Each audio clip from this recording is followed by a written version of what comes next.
কলকাতা টিভির খবরের জের গত 12ই ডিসেম্বর যে খবর আপনাদের সামনে আমরা সম্প্রচার করেছিলাম যে পশ্চিম মেদিনীপুরে সেখানে বাঁশের তৈরি সাঁকো রয়েছে এবং সেই সেতু দিয়ে যাতায়াতের ক্ষেত্রে সেখানকার স্থানীয় মানুষজন তাদের অত্যন্ত সমস্যার মধ্যে পড়তে হচ্ছে। সেই খবর সম্প্রচারের করার পরেই এবার নড়ে চড়ে বসলো প্রশাসন। কাঠের সেতু নির্মাণ করা হবে ওই বাঁশের সেতুর পরিবর্তে, এমনটাই কিন্তু সিদ্ধান্ত নেওয়া হয়েছে।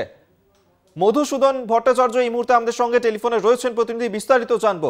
মধুসূদন, দেখো অভিক, একেবারে কিন্তু দাসপুরের যে পাঁচগেছিয়া এলাকা, সেই পাঁচগেছিয়া এলাকায় কিন্তু গত 12 তারিখ আমরা একটা খবর সম্প্রচারণ করি, যেখানে বাঁশের সেতুর বেহাল অবস্থা। সেই সেতু থেকে পড়ে গিয়ে কিন্তু দুজন আহত হয়েছিল, একজনের হাত এবং একজনের পা ভেঙেছিল। আর সেই খবর সম্প্রচারণের পরেই কিন্তু গতকাল পশ্চিম মেদিনীপুর জেলা পরিষদের সদস্য সৌমিত্র সিংহ রায় কিন্তু পরিদর্শনে আছেন। পাশাপাশি তিনি কিন্তু আশ্বাস দিয়েছেন যে দ্রুত ওই যে বাঁশের সাঁকো সেটি মেরামত করা হবে কাঠের পোল করে।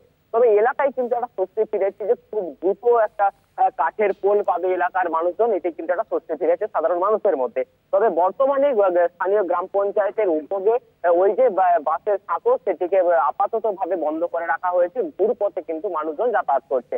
অভিক, এই যে আমরা কলকাতা টিভি এই খবর সম্প্রচার করলাম, তারপরই জেলা পরিষদের সদস্য তিনি এই সিদ্ধান্ত নিয়েছেন এবং স্থানীয় মানুষজন তারা কতটা খুশি? একেবারে দেখো, স্থানীয় মানুষজন তারা যেমন একটা খুশি যে তারা নতুন করে আবার একটা বাঁশের পোলের পরিবর্তে কাঠের পোল পাবে, এটা যেমন সাধারণ মানুষও খুশি। অপরদিকে কিন্তু স্থানীয় পঞ্চায়েত তারা কিন্তু নড়ে চড়ে বসে এই কলকাতা টিভির খবর সম্প্রচারণের পরে। বেশ, ধন্যবাদ তোমায়। মধুসূদন ভট্টাচার্য আমাদের সঙ্গে টেলিফোনে ছিলেন প্রতিনিধি।